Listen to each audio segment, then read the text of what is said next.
gampangnya kalau misalnya kita lagi ngekos itu adalah kalau misalnya lagi sakit. Oh Dan iya iya boleh iya. sih Iya. kalau lagi sakit itu aku sampai pernah punya prinsip kayak gini. Aku tuh nggak boleh sakit kalau misalnya lagi ngerantau. Time to spill the tea. Selamat datang di The Tea, Time to Spill the Tea. Gue Rani yang akan nemenin kalian hari ini. Dan jangan lupa juga untuk like, share, and subscribe channel YouTube DTA. Nah, kalau episode 4 kemarin kita udah ngomongin cinta nih, hari ini gue nggak mood ngomongin cinta-cinta. Gue moodnya ngomongin sesuatu yang habis kita laluin nih. Kan kemarin nih kita habis lebaran ya guys. Dan gimana ya, kalau lebaran tuh pasti anak-anak rantau nih, menurut aku tuh lebaran tuh identik banget dengan anak-anak rantau. Anak-anak rantau tuh balik ke kampung halamannya, terus juga dia setelah lebaran dia balik lagi ke daerah dia merantau, dan itu kan pasti rasanya campur aduk ya. Sekarang ini gue pengen tahu nih rasanya gimana sih jadi rantau, maupun ke mau keluar Jakarta ataupun ke dalam Jakarta. Dan hari ini gue ada dua wanita kuat perantau dari DTA Promotion. Kita sambut, halo Kak Farah dan Kak Salma. Hai. Hai. Cantik ya guys.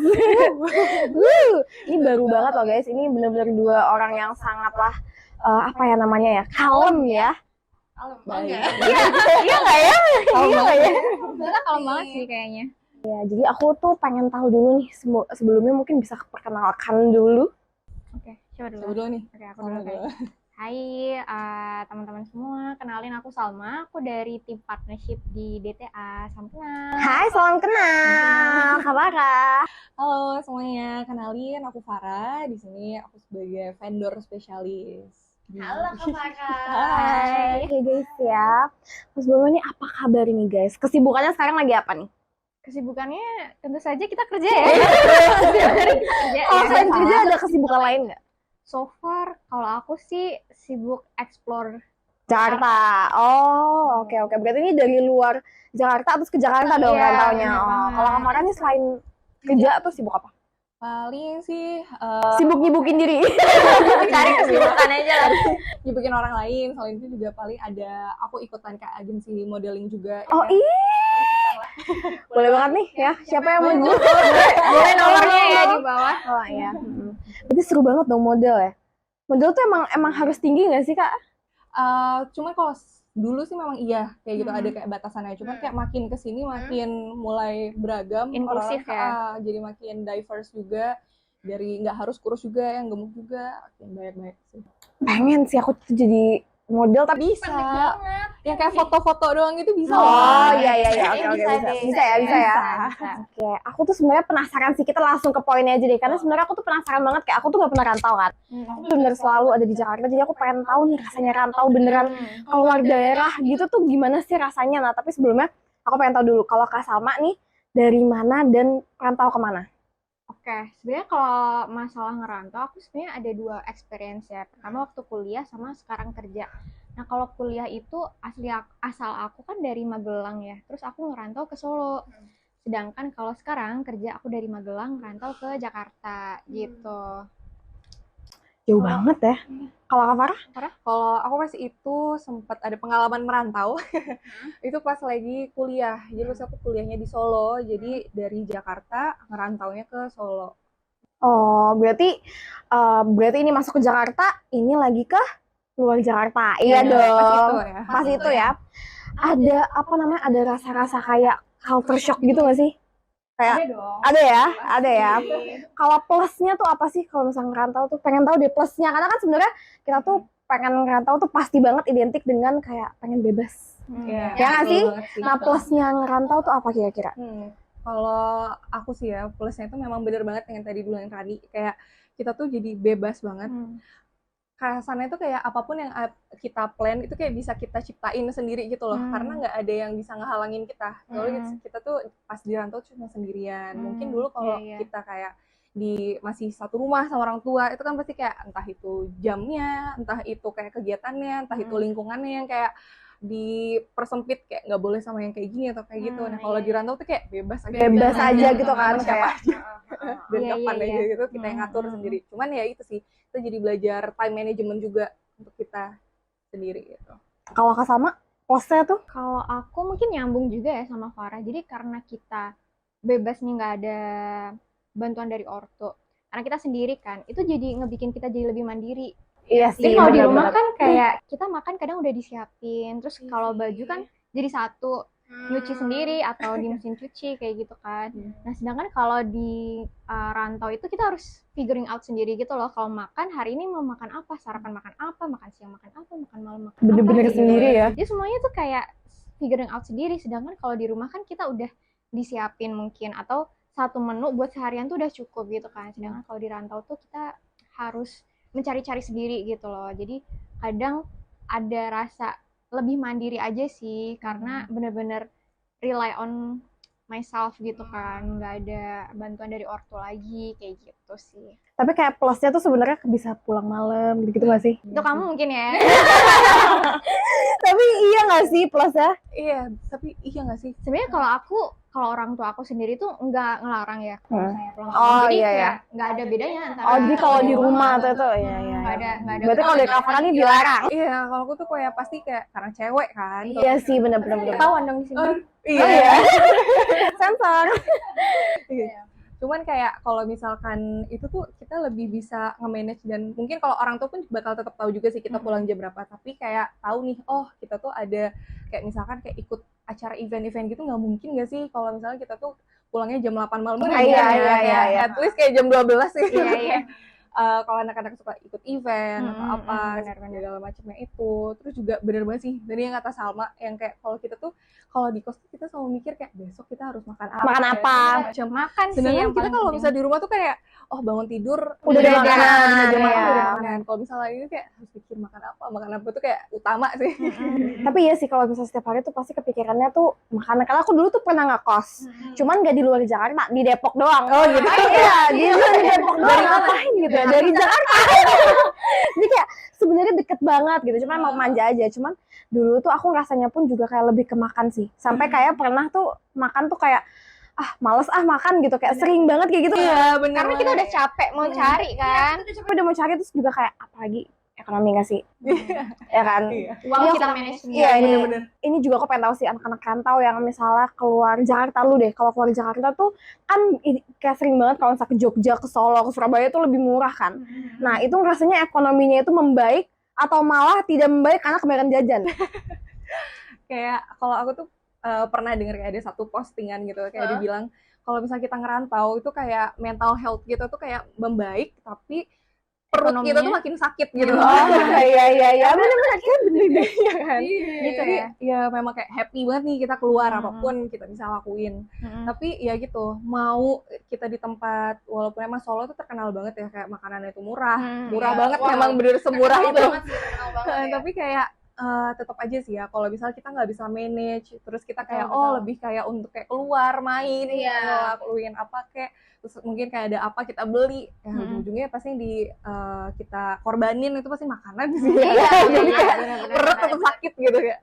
Yang penting bisa main. Yang penting bisa main, iya sih. Kata-kata tuh kalau misalnya pulang malam tuh kita main nggak sih sebenarnya, bukan apa gitu loh, kita main gitu. Ngobrol lah ya kan. Ngobrol lah ya. Iya, tukeran knowledge lah ya sama.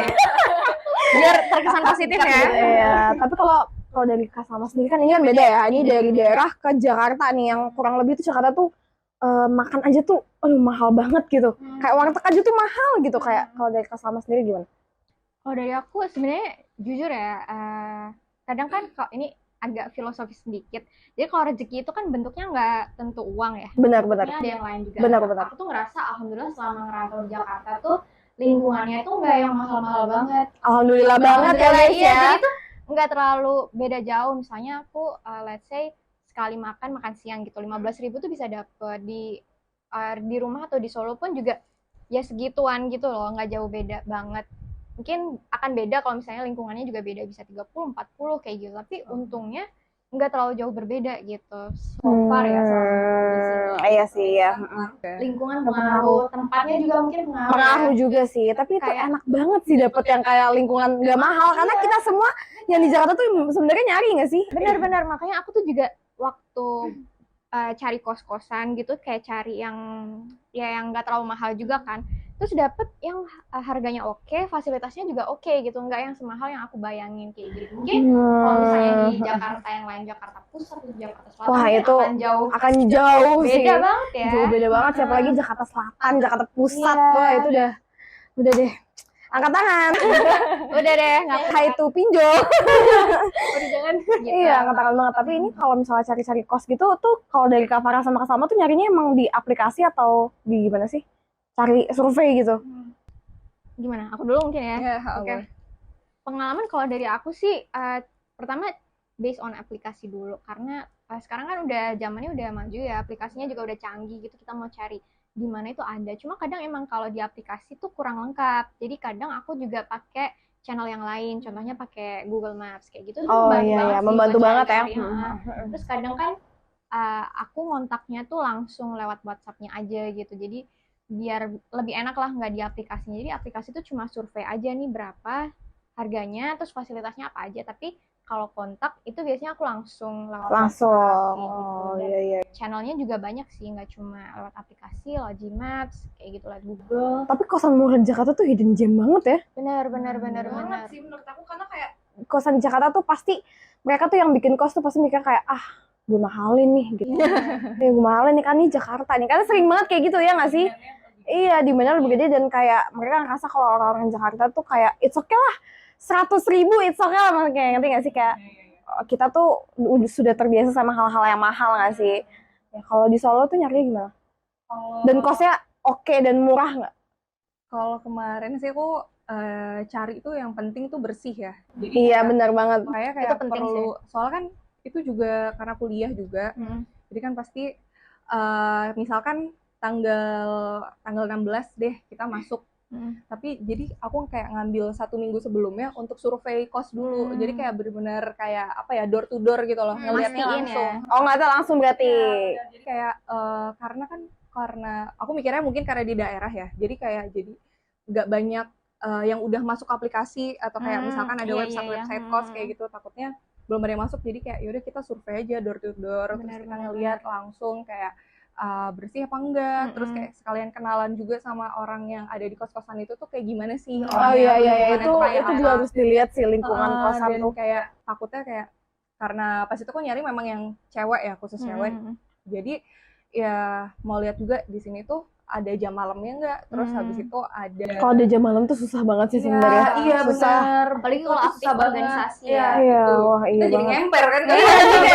Mau kemana nih gue? Tolong udah ditutup. Iya. Iya, terus juga sama apa campur atau enggak kayak gitu-gitu, takutnya kayak cewek tapi kedoknya doang gitu. Bisa jadi banyak soalnya kos-kosan yang kayak gitu. Iya, makanya itu kan takutnya ngeri juga ya. Ngeri juga. Apalagi di daerah orang lain. Yang jauh dari orang tua. Iya, dan itu juga nggak ada saudara juga kan. Nah iya. Sendiri banget ya. Iya. Nah kalau minusnya sendiri dari rantau tuh apa? Pasti baik banget dong. Baik banget nih. Kalau misalnya dari segi apa ya?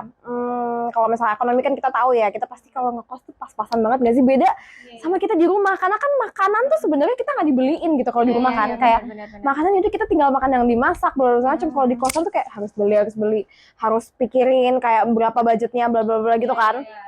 Kalau ekonomi mungkin kayak gitu, cuman kalau kangennya gimana? Rasa kayak kesepiannya gimana? Karena banyak banget nih yang ngekos nih suka nangis-nangis di kosan kayak aduh homesick kayak gitu. Itu gimana tuh rasanya?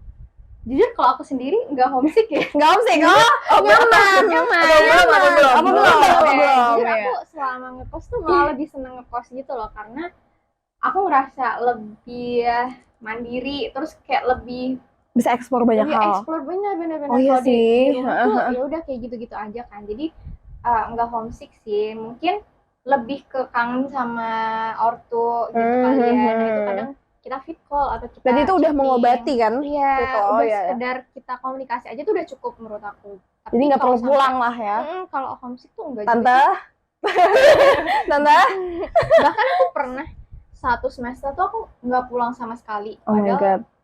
Teman-teman aku tuh kayak Sabtu Minggu tuh pada balik. Oh iya. Walaupun kotanya tuh jauh juga kayak 2-3 jam gitu, mereka tuh pada balik sedangkan aku tuh enggak gitu. Karena ya males. Di kos aja. Iya. Kalau Kak Farah sendiri, ini kan beda nih ya, pasti dong. Iya. Kalau aku juga gitu sih, tipikalnya juga yang nggak Udah gampang homesick. Oh ternyata nggak homesick juga ya? Aduh tante. pesan-pesan ya. Jadi kalau misalkan itu sama sih kayak jarang banget pulang kayaknya dari setahun itu kayaknya pulang itu gara-gara COVID. Gara-gara COVID ya sih. Gara-gara COVID doang, benar, terus benar. pulang habis itu ya udah. Mungkin kalau nggak COVID ya nggak balik lagi. Oh iya. Kayaknya sih aku gitu juga deh. Berarti nyaman ya sebenarnya kalian nggak kos ya? Cuman kalau masalah kayak Kangen, minusnya selain itu ya kangen pasti sih ya, kangen kayak Tapi sudah fit call tuh mengobati banget lah, pokoknya nggak perlu iya, ketemu yang lah. penting kayak kita gitu. cerita aja terus udah iya. gitu loh. Ya harus ketemu fisik. Tapi ada lagi nih tambahannya kalau kurangnya kalau misalnya kita lagi ngekos itu adalah kalau misalnya lagi sakit. Oh Dan iya aku iya banget iya. sih iya. kalau lagi sakit itu aku sampai pernah punya prinsip kayak gini. Aku tuh nggak boleh sakit kalau misalnya lagi ngerantau. Karena aku percaya di sini tuh aku nggak ada saudara. Orang ada saudara pun itu kayak masih beda kota yang walaupun deketan tapi beda kota. Jadi nggak ada yang bisa kayak langsung sakit buka kamar aku tuh nggak ada yang bisa kayak gitu. Ada teman kan pasti ada kegiatan masing-masing ya, apalagi mahasiswa. Jadi terus aku berprinsip kalau aku ngerantau aku nggak boleh sakit sama sekali. Dan jadi aku harus nge-maintain kayak makanan aku, terus kayak Tapi benar sih. Tapi itu susah banget nggak sih? Iya, tapi Bener. karena itu udah terpatri ya di kepala iya, gitu, iya. itu kadang jadi bikin badan kita tuh jadi kayak Lebih sehat juga nggak sih? jadi nggak kayak gampang sakit kan? jadi nggak gampang sakit ke bawah. Karena pernah pas itu karena lagi skripsian di kos-kosan, Aduh. terus karena mungkin banyak stres lah ya ngadepin Iya, dosen apa segala macam, itu pernah jadi ya pertama kali nih aku mah. Oh iya. Mau langsung mah lagi. Iya, pertama kali. Dan karena pertama kali mah, jadi aku nggak tahu gejala mah itu kayak gimana sih. Aku pikir kayak sakit perut atau kayak pengen gasnya naik apa gimana. Ternyata tiba-tiba aku nggak ngerasain itu, tapi pas lagi makan sendirian deket kos tiba-tiba aku black out. Nah itu sih yang paling kayak parah banget. Iya itu parah banget sih. Masalah kan belum bisa kayak nelpon siapa dulu Iya. lagi Aku blackout. iya lagi makan doang. Pas lagi masa nungguin makan terus tiba-tiba orang-orang tuh ngeliatin aku kan, terus kayak pada ngeliatin kenapa ya, apa muka aku pucat apa gimana. Tapi mata tuh udah remang-remang gitu kayak kayak mau pingsan nih. Terus kayak mbak saya minta teh anget, tolong agak cepet ya mbak. Terus kayak mbaknya kayak udah ngerti sih, ngeliat aku kayak oh iya ya ini kayaknya kenapa-napa nih. Terus akhirnya udah langsung siapin mau minuman itu anget, terus aku minum. Terus habis itu kayak mbak aku bungkus aja aku balik ke kos. Aku nggak mau kayak mau pingsan gitu. Terus kayak telepon dulu, ini kayaknya sakit deh nih, terus minta bala bantuan teman-teman, minta tolong anterin ke rumah sakit karena sih udah nggak bisa jalan. Oh iya, Tapi itu parah banget dong ya. Iya, dan itu kayak ya itu sih sekalinya aku sakit tuh pas itu doang, pas skripsian dong itu ya udah tidak terbendung ya. Itu mahnya tuh baru muncul sekali atau emang dia tuh biasanya kumat apa gimana? Enggak, aku nggak pernah mah sama sekali. Itu Dan doang kayak mah ya? itu doang. Oh iya, tapi kalau stres banget tuh emang larinya ke mah ke lambung gak sih? Kayaknya gitu. Emang Tapi itu kayak parah banget sih sampai blackout itu. Kayak Tapi aku nggak nggak pernah. kenapa-napa kan ya? enggak kenapa-napa, untungnya sih langsung kayak tolong bantu aku gitu ya. Ya, tapi untungnya teman-temannya ada yang mau bantu sih. Iya, untungnya ya masih ada. Iya, orangnya kadang gitu. tuh kalau misalnya keluar kota nih, ini juga pengen aku bahas sih nanti ya. Cuman ntar dulu deh, oke. Ntar kayak kalau misalnya dari Kak Salma sendiri kalau sakit tuh gimana? Kalau sakit, aku jujur sama juga sih, kayak jarang sakit selama Lagi ngerantau, karena emang mindsetnya tuh harus sehat gitu. Paling kalau sakit pun yang kayak ringan-ringan gitu loh, yang Kayak flu. terus masuk angin Masuk angin. gitu. Dan itu kayak Masuk angin sih. aduh, merek nggak apa-apa nih. Coba, Pak. Minum tolak angin atau antangin kayak gitu udah langsung sembuh kayak gitu. Jadi belum pernah sih sampai yang sakit parah kayak gimana gitu sih. Jadi so far so good ya selama Tapi ngerantau. fun fact ya, aku juga itu sih masuk angin tuh bener banget. Kayak aku minum tolak angin itu sehari 2. Sehari hari. 2 setiap Ya, hari. dulu. Tapi emang ngefek banget selama kan. sebulan. Tapi emang Itu sih. emang ngefek untuk jadi nggak mual apa? Gimana? Kayak karena kena angin tuh kayak gampang masuk angin gitu loh. Terus kayak aku iya. curhat kan sama Karena mau aku pakai nih tipsnya. terus kalau aku konsultasi dengan tukang urut aku ya. Oh gitu. Iya, karena apa nggak boleh. kimia.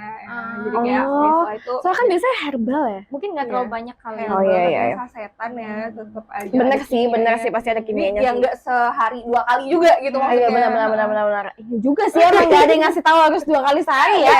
Secukupnya aja. Secukupnya aja gitu. Berarti minusnya tuh tadi sebenarnya ada di kalau sakit tuh sebenarnya repot. Iya. Pernah nangis gak sih kayak oh ibu atau ayah apa gimana gitu? Aku jujur pernah nangisnya tuh. Ya. Ini mungkin kayak first time aku tuh ngerasa benar-benar sendiri di kos kar. Kalau lagi kesepian ini. Kesepian. Iya, aku baru inget. Jadi waktu itu tuh malam tahun baru. Tapi ini di Jakarta? Enggak, waktu di Solo. Lalu di Solo? Jadi malam tahun baru, teman-teman pada pulang. Kan itu liburan kan tahun baru. Oh iya. Teman-teman liburan, sedangkan aku enggak, aku tetap di kos gitu kan. Terus kayak yang lain tuh pada ngerayain, aku tuh enggak, karena teman-teman aku pada balik kan. Pulang. Aku di Solo sendiri kayak gitu. Jadi kayak aku tuh ngerasa sendiri, yang lain tuh pada happy, sedangkan aku tuh kayak di kos sendiri. Ini tahun itu baru sedih harusnya sih. bisa jalan-jalan, bisa apa, tapi aku enggak kayak gitu. Terus aku sedih, nangis kayak gitu. Telepon ortu aku deh gitu. Terus nangis-nangis di depan ortu?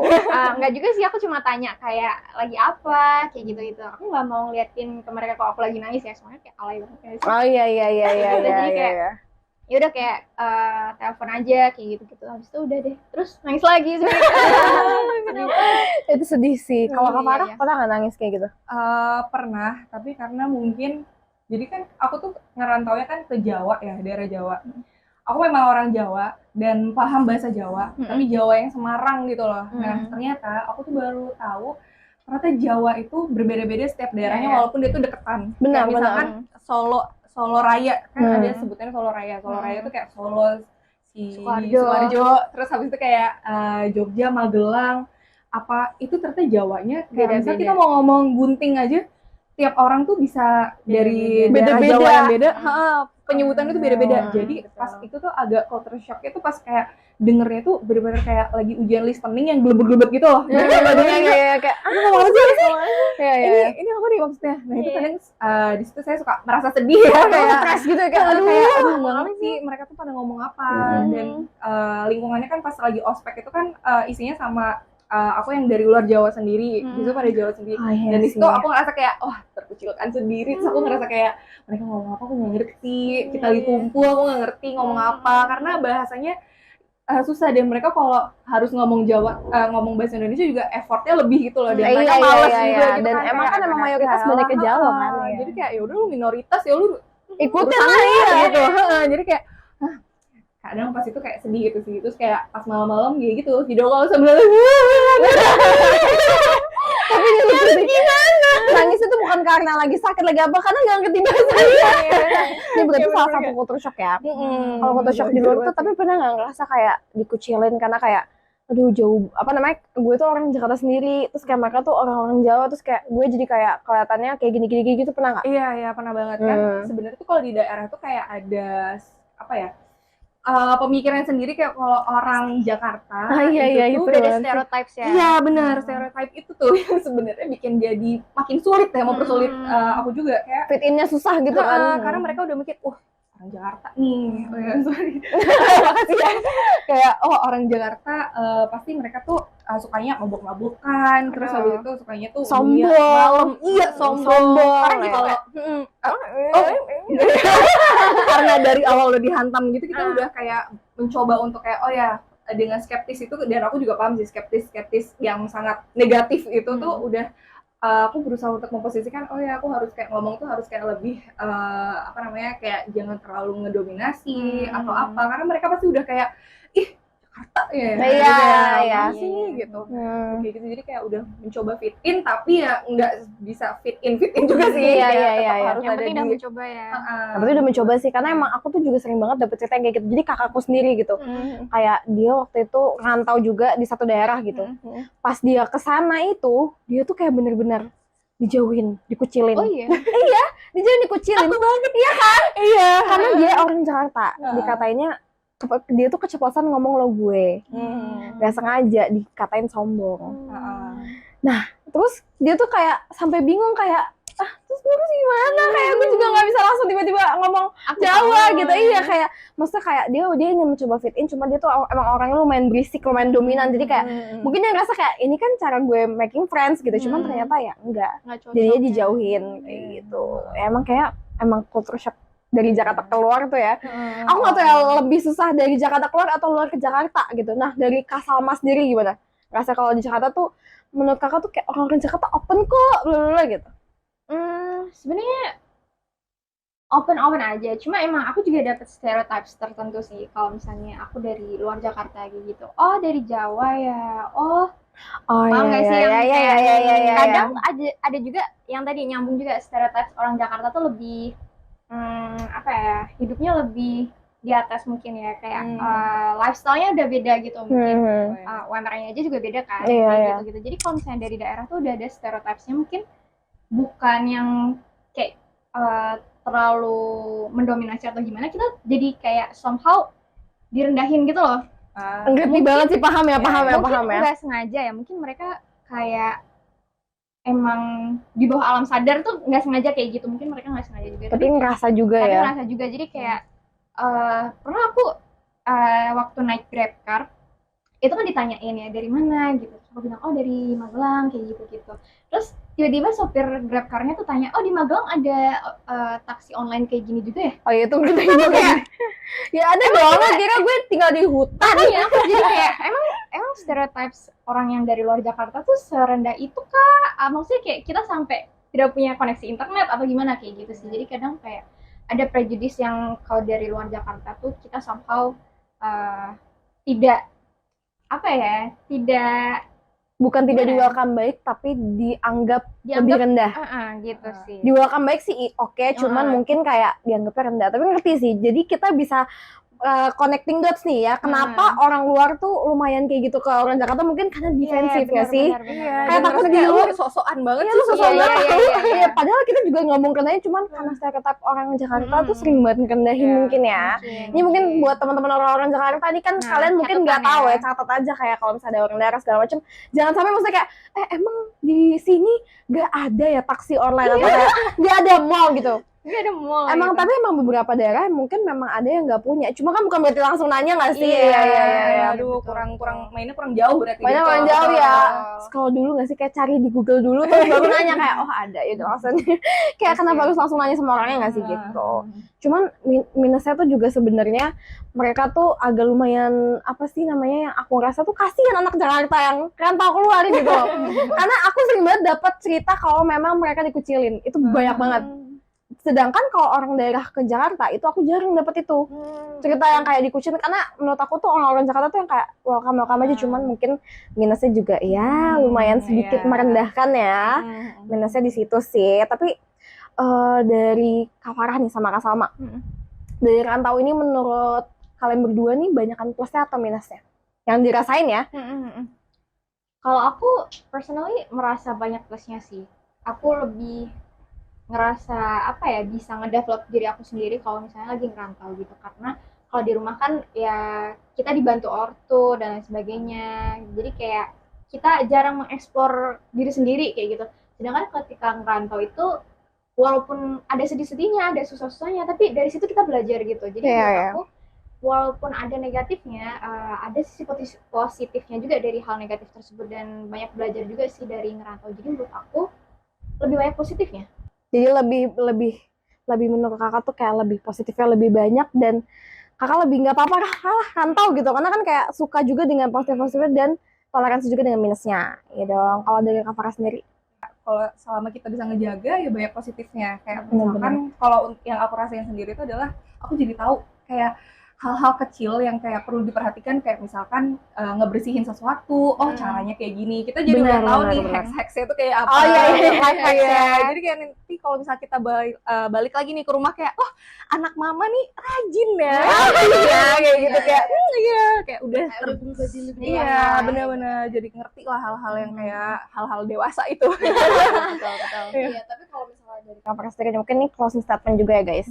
Kalau dari Kak Farah sama Kak Salma sendiri nih, akankah mau rantau lagi? Kalau misalnya diberi kesempatan lagi. Ini kan kalau Kak Salma udah ngerantau ya. Kalau misalnya nanti udah selesai ngerantau terus diberi kesempatan lagi untuk ngerantau, kalau Kak Salma mau apa enggak? Siapa dulu ya? Oke. Kalau aku jujur iya, pengen mau ngerantau lagi. Masih tetap mau ngerantau. Bahkan aku punya goals pengen ngerantaunya lebih jauh lagi. Explore, jangan di Jawa gitu. Jangan di Jawa gitu. Mau coba yang lebih jauh sih. Oke. Dari Kak Farah sendiri? Kalau aku sebenarnya kok ada keinginan juga pengen sih kayak untuk ngerantau lagi dan jauh lagi. Cuman ya itu balik lagi sih ya, tergantung dari orang tua nih boleh kan apa Oh enggak iya gitu iya ya. iya, Cuman iya. ya Restu kita orang tua lah ya. kalau kitanya mau apa enggak sih, mau banget sih sebenarnya. Berarti mau rantau kemanapun pokoknya yang jauh oke-oke aja. Oke. Mungkin dari Kak Farah sama Kak Salma ada yang mau disampaikan nggak nih untuk para rantau di luar sana? Siapa tahu ada tips and trick gitu. Oh ya, mungkin kalau untuk teman-teman yang lagi kepikiran untuk ngerantau atau misalkan ada yang lagi ngerantau itu yang pertama pesannya itu adalah kita harus pintar-pintar jaga diri, jangan gampang kebawa dan jangan juga gampang ngebawa sesuatu yang sebenarnya nggak pada tempatnya. Jadi kayak apa ya, kita harus nge-adjust banyak juga. Terus ya tetap semangat apapun itu yang lagi dilakuin, entah itu lagi kuliah, atau lagi kerja, atau mungkin lagi Merintis impiannya. ya benar banget, bisnis atau apa something. Nah, kalau dari Kak Salma, kalau dari aku mungkin tipsnya sedikit nih ya. Kalau lagi rantau kan kita kadang ngerasa sendiri ya, kadang ngerasa kesepian gitu. Jadi cari-cari teman yang banyak, ya tetap selektif ya, tapi teman itu ngebantu banget ketika kita ngerantau sih. Bener. Lagi susah, Apalagi lagi sesama sakit, rantau ya. Iya, kayak gitu. Jadi sebisa mungkin tuh jangan sendiri gitu. Tetap cari teman, tetap cari apa ya, seseorang yang bisa kita mintai tolong kayak gitu. Itu penting banget sih waktu penting rantau. banget sih. Oke. Dan sebenarnya kesimpulan di sini emang kalau rantau itu sebenarnya pilihan kita ya, mau kayak gimana ke depannya, dan itu sebenarnya menentukan ke depannya kita nanti kayak gimana. Dan juga teman-teman semua, kalau rantau tuh bukan berarti kalian bebas dan tanpa batasan gak sih? Kayak tetap harus ada batasannya juga. Dan juga pastinya kita kan manusia itu kan ya makhluk sosial ya. Jadi bener banget kata Kak Salma, gak bisa sendiri. Kayak gitu, dan aku mau thank you banget buat Kak Farah dan Kak Salma. Kita tepuk tangan dulu. Keren banget hari ini kita didatangi oleh dua manusia kuat guys ya. Kita thank you banget juga, dan jangan lupa like, share, and subscribe channel YouTube DTA. Mungkin kita mau pamit gak sih guys? Kita lanjut kerja gak sih? Lanjut kerja gak sih? Oke.